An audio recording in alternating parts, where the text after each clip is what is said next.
साथियों, जय भीम, जय पेरियार। मैं सतीश बौद्ध आप सभी का आज के इस अंधविश्वास के भंडाफोड़ के नए एपिसोड में आपका हार्दिक इस्तकबाल करता हूँ, स्वागत करता हूँ। दोस्तों, देश और दुनिया में अंधविश्वास और पाखंड की कोई सीमा नहीं है। एक अंधविश्वास जिसका पर्दाफाश आज करना चाह रहा हूं, यह है दुनिया के अधिकांश धर्म और उनके धर्म ग्रंथ के संबंध में उस धर्म के अनुयायियों ने एक बात कह रखी है कि उनके धर्म की जो पुस्तक है, जो धर्म का जो ग्रंथ है, वो ऊपर से आया। अगर हिंदू हैं तो कहते हैं कि भगवान ने दिया है, वेद भगवान ने दिए हैं। मुसलमान हैं तो ये कहते हैं कि कुरान अल्लाह ने दी है। और अगर ईसाई हैं तो वो ये कहते हैं कि जो है गॉड ने बाइबल दिया है। चलो, एक बार के लिए इनकी बात स्वीकार कर लेते हैं कि ये जो विचारधारा है, ये जो पुस्तक है, पुस्तक में लिखा हुआ जो ज्ञान है वो ऊपर से ही आया, उस तथा कथित ईश्वर अल्लाह या गॉड ने दिया। तो मैं ये पूछना चाहता हूं, अगर उसने दिया है तो उसके मार्केटिंग सिस्टम कितना कमजोर है कि किसी एक निर्धारित धर्म की दी गई जो पुस्तक है वो पूरे विश्व में आज तक नहीं फैली। पूरे विश्व के सभी लोग किसी एक निर्धारित धर्म की निर्धारित पुस्तक को स्वीकार नहीं कर पाए, जबकि मोबाइल के आविष्कार को हुए बामुश्किल 25 साल हुए। 25 साल में पूरी दुनिया में हर व्यक्ति के पास मोबाइल जा पहुंचा है। इसका मतलब ये हुआ कि विज्ञान की गति बहुत तेज है धर्म के मुकाबले। इसका मतलब ये हुआ कि तथा कथित भगवान, ईश्वर, अल्लाह या फिर गॉड, ये एक्चुअली है ही नहीं, और ये किताबें मनुष्यों के द्वारा ही लिखी गई हैं और मनुष्य के द्वारा ही प्रतिपादित की गई हैं और मनुष्य ही इनका प्रचार प्रसार करता है। उदाहरण के तौर पे बताता हूं, हिंदू मान्यताओं के आधार पर यह बताया जाता है लाखों साल पहले वेद आ चुके थे। लाखों साल पहले तो मनुष्य का अस्तित्व ही नहीं था। अगर वेद आए थे, जो पुस्तकें आई थी, तो उन्हें पढ़ने का काम डायनासोर कर रहे थे क्या? ये जंगली जानवर कर रहे थे?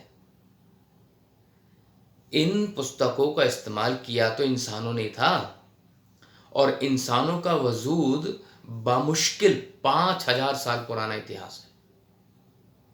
और मजे की बात यह है, जिस लिपि में ये वेद मिले हैं, वो जो लिपि है, उस लिपि को बामुश्किल 1000 साल पुराना बताया गया है शोधकर्ताओं के माध्यम से, कि 1000 साल से ज्यादा पुराने नहीं है। मतलब पिछले 1000 सालों में ही ये जो ग्रंथ हैं ये लिखे गए हैं। जो सम्राट अशोक के द्वारा शिलालेख लगाए गए थे, उन पे जो प्राकृत भाषा या फिर पाली भाषा में जो चीजें लिखी गई हैं, उनको आज तक नहीं पढ़ा जा सका है कि वो लिपि को डिकोड कैसे करें।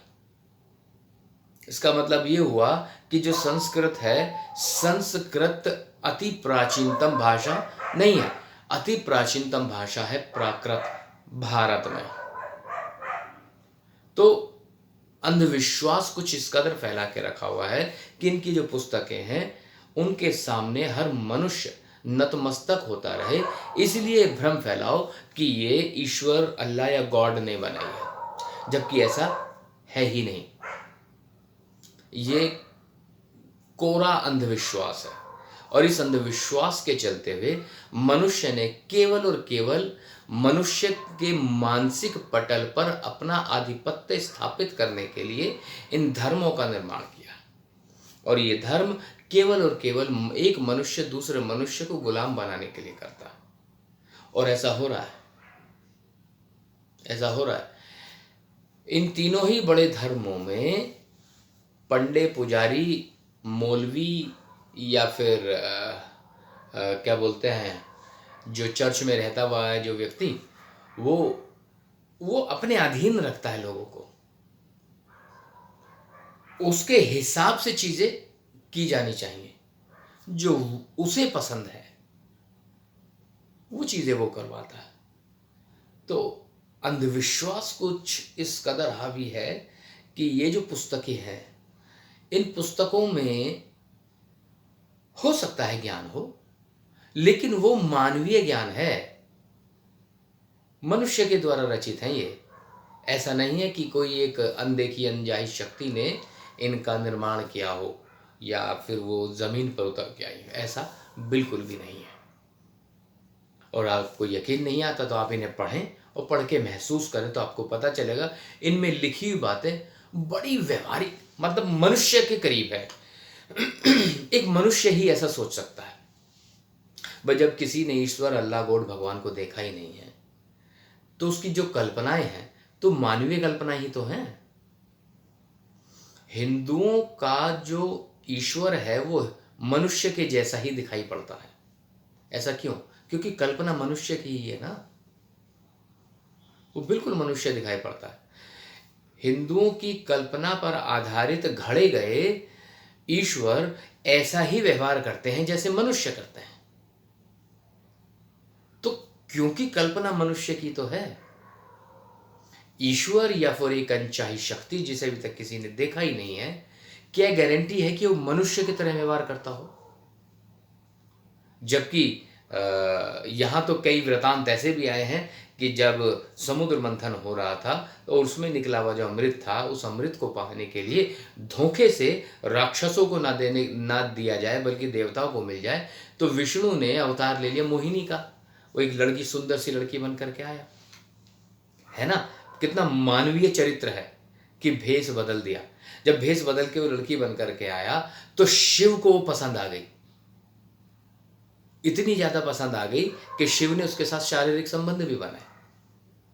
कितना मानवीय है विचार।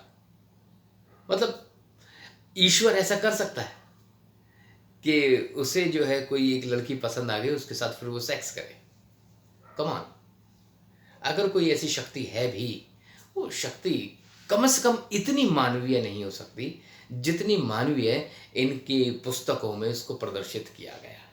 खैर, मैं उम्मीद करता हूँ कि आपको ये बात ज़रूर समझ में आई होगी। इन्हीं शब्दों के साथ मैं सतीश बौद्ध आपसे विदा लेता हूँ। फिर किसी और मुद्दे के साथ आपके बीच में उपस्थित रहूँगा। तब तक के लिए जय भीम, जय पेरियार।